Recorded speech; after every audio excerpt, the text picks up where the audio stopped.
2014 के चुनाव में जिस आदमी को भारतीय जनता पार्टी ने सर माथे पे बिठाया था, आज उसकी स्थिति बेगाने की तरह हो गई है। इतना ही नहीं, ऐसा लग रहा है कि जैसे उस आदमी के पद और कद को कम करने के लिए एक सुनियोजित साजिश की जा रही है। ऐसा हम इसलिए कह रहे हैं कि एक तरफ जहां ये हार्डकोर नेता अपनी स्थिति को लेकर के काफ़ी चिंतित और आह कम नहीं हो रहा है, इसके साथ ही जो लोग भी उस पर हमला कर रहे हैं उसे पार्टी इनाम दे रही है और प्रतिष्ठा भी दे रही है। आपको बता दें कि हम बात कर रहे हैं भारतीय जनता पार्टी के हार्डकोर नेता गिरिराज सिंह की। गिरिराज सिंह अपनी बेबाकी और अपनी बातों के लिए जाने जाते हैं। भारतीय जनता पार्टी की जैसी तासीर है और जिस तरह का भारतीय जनता पार्टी प्रदर्शन करती है, उसमें गिरिराज सिंह पूरी तरह से फिट बैठते थे। 2014 के चुनाव के बाद उन्हें पार्टी ने इसका इनाम भी दिया था, क्योंकि हर बात पर गिरिराज सिंह का जो बयान आता था उससे विरोधी खलबला और तिलमिला जाते थे। वही गिरिराज सिंह 2017-18 तक भारतीय जनता पार्टी के सबसे बड़े वक्ता और प्रवक्ता माने जाते थे। उनकी बातों से पार्टी को कभी भी कोई दिक्कत नहीं हुई और नहीं तो उन्हें प्रोत्साहित किया जाता था।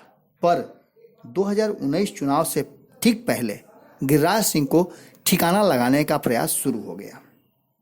ये हम इसलिए कह रहे हैं कि गिरिराज सिंह को उनके पारंपरिक सीट जहां से वो एमपी थे उसे बदल दिया गया और बदलने के पीछे बहुत बड़ी लॉबिंग भी हुई। इसमें सिर्फ भारतीय जनता पार्टी शामिल नहीं थी और किसी भी सांसद का स्थान परिवर्तन नहीं किया गया है, जबकि गिरिराज सिंह का कहना है कि उन्होंने अपने क्षेत्र में बहुत सारे काम किए हैं और इतना ही नहीं, उन्होंने अपने मंत्रालय का भी काम बखूबी किया है।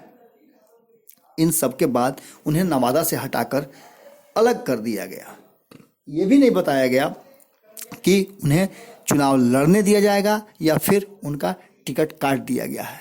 लेकिन इन सब के बाद भारतीय जनता पार्टी ने फैसला किया और उन्हें बेगूसराय से प्रत्याशी बनाने की घोषणा कर दी।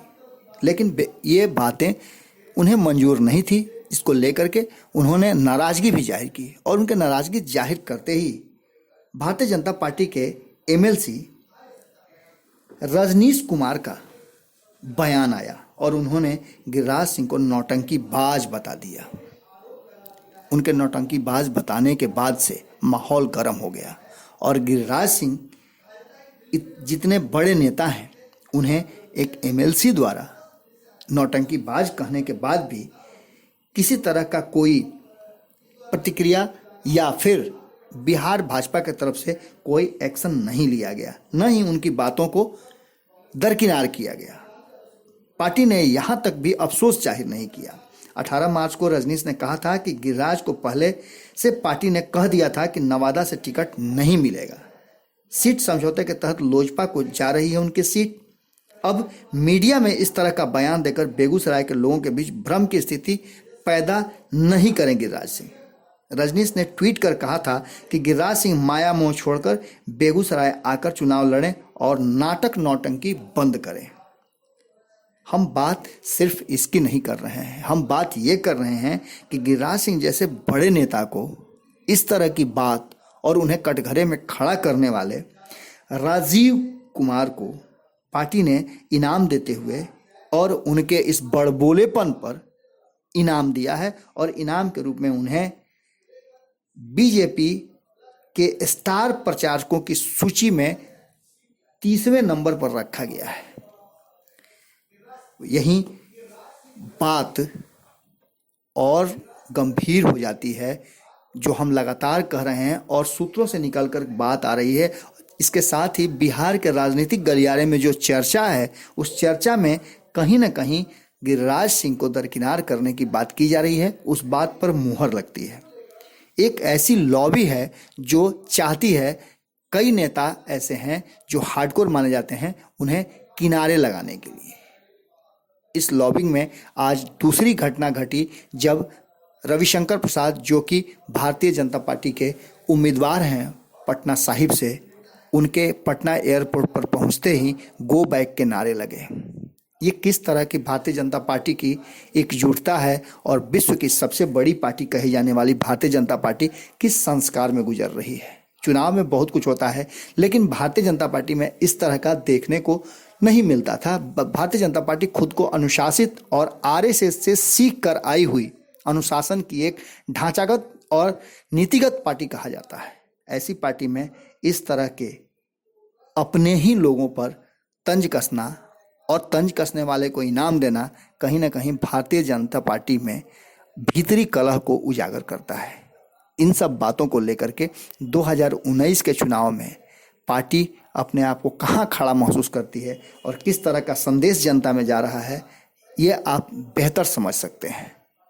पहले ही कई सवाल उठ रहे हैं जनता में कि 22 सीट से 17 सीट पर लौटने वाली भारतीय जनता पार्टी कहीं ना कहीं बैकफुट पर है और वो नीतीश कुमार के बैसाखी पर चल रही है। वहीं 3 मार्च के रैली को लेकर के भी, जिसे एक तरफ भारतीय जनता पार्टी सहित एनडीए के लोग सफल बता रहे हैं, वहीं आंकड़े और विपक्ष इसे फ्लॉप बता रहा है। गिरिराज सिंह जैसे बड़े नेता इस रैली से किनारा किए, ये भी बातें बहुत कुछ बयां करती है। अब देखने वाली बात ये होगी कि क्या आने वाले समय में नीतीश कुमार के पीछे भारतीय जनता पार्टी चलेगी या फिर भारतीय जनता पार्टी 2019 चुनाव के बाद अपनी खोई हुई या फिर पुरानी प्रतिष्ठा को स्थापित कर बड़े भाई का रोल निभाएगी।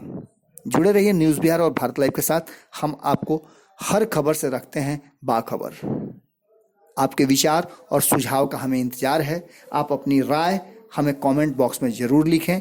यदि आप हमें ईमेल करना चाहते हैं तो हमारा ईमेल आईडी है editornewsbihar@gmail.com editornewsbihar@gmail.com। हमारा व्हाट्सएप नंबर है 7277765303। फिर मिलने के वादा के साथ नमस्कार।